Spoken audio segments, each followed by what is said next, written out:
চট্টগ্রামের পতেঙ্গা এলাকার উগ্র জনপ্রিয় রেসিপি লই চলিয়েছি। আসসালামু আলাইকুম ওয়া রাহমাতুল্লাহি ওয়া বারাকাতুহু। ওনারা বেকুম কেন আছেন? আই চট্টগ্রামের মাইয়ে হুসনা খুব ভালো আছি।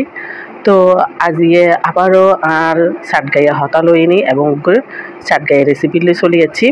তো এই বইতে কেলা পিঠে অর্থাৎ চট্টগ্রামের মধ্যে বেড়ে কেলা পিঠে হ অর্থাৎ কলা পাতা দিয়ে বানাদে ইতালে বিলিনে হদে আরা তো কলারে কেলা হয়তো কেলা কেলা পাতা দিয়ে যে বানা পিঠে বেবরে হয়ে দিই কেলা পিঠে এবং কেলাও দিই। এই তো প্রথমে চুলের গুঁড়ি লই ফেলাইলাম, তারপরে মানে স্বাদ মতো লবণ দিলাম, তারপরে 1 চা চামচ মতো হাইবে সোডা দিলাম, এরপরে চিনি 2 চামচ দিলাম অর্থাৎ 2 টেবিল চামচ। বেশি নো দিই কারণ আরা একটু চিনি কম খায়, যারা বেশি খায় তারা বেশি দিবেন। তো এরপরে কলা কলা 7, 8, 9, 10 যেই যেটা কিন পারে তা কিন কলা কেলা দিবেন।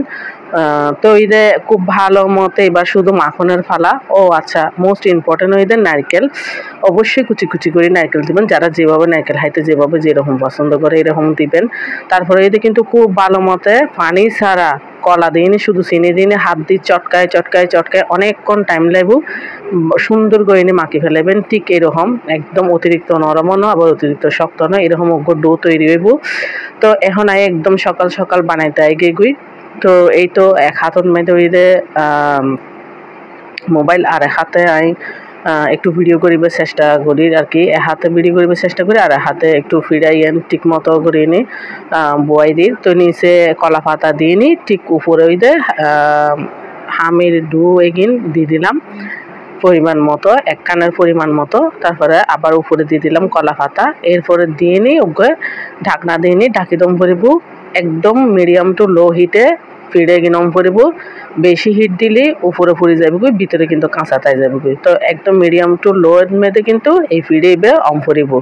এবার সন অনারা ফাইনাল লুক দেখায় নাই কলা পাতা সরাই নি সন কিরকম। এবার হাতে কিন্তু চিকেন ফ্রাই দিনই খুব মজা। চিকেন ফ্রাই কিরকম আর চিকেন কাবাব যেভাবে হয় ফুরা ফুরা কাবাব এবার দিনে খাইতে খুব মজা। আমি করছি কিন্তু আমি ভিডিও লইবার টাইম ন পাই, যার কারণে ন লই। Thank you for watching.